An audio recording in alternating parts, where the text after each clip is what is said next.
79세 이말순 할머니에게 세상에서 가장 큰 보물은 바로 10살배기 손녀 서윤이입니다. 그런데 얼마 전 할머니는 사랑하는 손녀에게 세상에서 가장 슬픈 거짓말을 하고 말았습니다. 서윤이가 할머니의 생신날 삐뚤빼뚤한 글씨로 쓴 긴 편지를 건넸습니다. 할머니 사랑해요. 오래오래 건강하세요. 아이의 진심이 담긴 편지였습니다. 며칠 뒤 서윤이가 해맑게 물었습니다. 할머니, 제가 쓴 편지 읽어보셨어요? 어땠어요? 할머니는 손녀의 머리를 쓰다듬으며 애써 웃어 보였습니다. 응, 그럼 우리 강아지 글씨도 잘 쓰네. 할머니 너무 감동해서 눈물 날 뻔했어. 하지만 할머니는 그 편지를 단 한 글자도 읽을 수 없었습니다. 가슴이 미어졌습니다. 평생을 가슴속에 묻어두었던 비밀, 바로 자신이 까막눈이라는 사실이 사랑하는 손녀의 마음과 자신 사이를 가로막는 거대한 벽처럼 느껴졌습니다. 난 놓고 기억자도 몰랐던 소녀. 말순 할머니는 가난했던 시절 아들 넷을 둔 집의 외동딸로 태어났습니다. 오빠와 남동생들을 학교에 보내기 위해 그녀는 10살도 되기 전부터 학교 대신 밭으로 나가야 했습니다. 한글을 배우고 싶었지만 계집애가 무슨 글 공부냐는 아버지의 호통에 그 꿈을 마음속 깊이 묻어야 했습니다. 결혼을 하고 아이를 낳고 시장에서 업적같이 장사를 하며 자식들을 키우는 동안에는 글을 모르는 것이 크게 불편하지 않았습니다. 남편이 대신 읽어주고 써주었으니까요. 하지만 남편이 세상을 떠나고 세상이 온통 글자로 가득 차면서 할머니는 점점 더 작아졌습니다.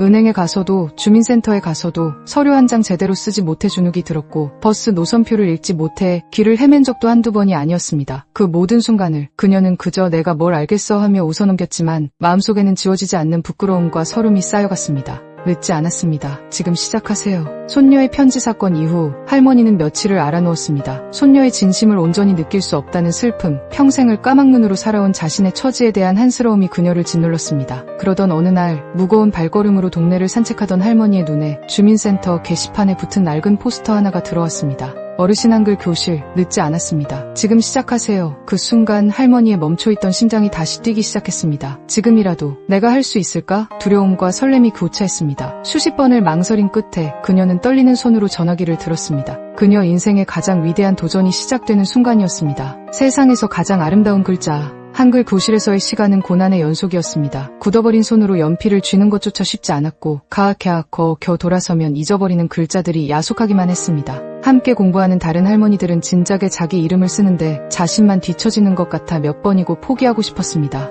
하지만 그녀는 손녀의 편지를 부적처럼 품에 넣고 다니며 마음을 다잡았습니다. 내년 생일에는 기필코 내 손으로 답장을 써주리라. 그 간절한 소망 하나로 할머니는 매일 밤잠을 줄여가며 글자를 익혔습니다. 그리고 몇 달 후 기적이 일어났습니다. 시장 간판에 쓰인 약국이라는 글자가 버스 정류장에 쓰인 동네 이름이 조금씩 눈에 들어오기 시작한 것입니다. 세상이 온통 그녀에게 말을 걸어오는 듯했습니다. 그날 밤 할머니는 손녀의 편지를 다시 꺼내 들었습니다. 삐뚤빼뚤한 글자들을 한자 한자 소리내어 읽어내려갔습니다. 할머니, 세상에서 제일 사랑해요. 편지를 다 읽었을 때 할머니의 얼굴은 뜨거운 눈물로 범벅이 되었습니다. 이제야 비로소 손녀의 마음이 온전히 그녀의 가슴에 와 닿았습니다. 나의 이름, 나의 이야기. 1년 후 한글 교실의 작은 발표회 날이었습니다. 그 자리에는 할머니의 아들 내외와 손녀 서윤이도 와 있었습니다. 할머니는 떨리는 목소리로 지난 1년간 꾹꾹 눌러 쓴 자신의 글을 읽어 내려갔습니다. 그것은 손녀에게 보내는 답장이자 그녀 자신의 인생 이야기였습니다. 사랑하는 내 손녀 서윤아, 작년에 내가 준 편지 할머니는 이제야 읽었단다. 할머니는 이제껏 글을 읽지 못했어. 하지만 너에게 답장을 쓰고 싶어서 70평생 처음으로 글을 배웠단다.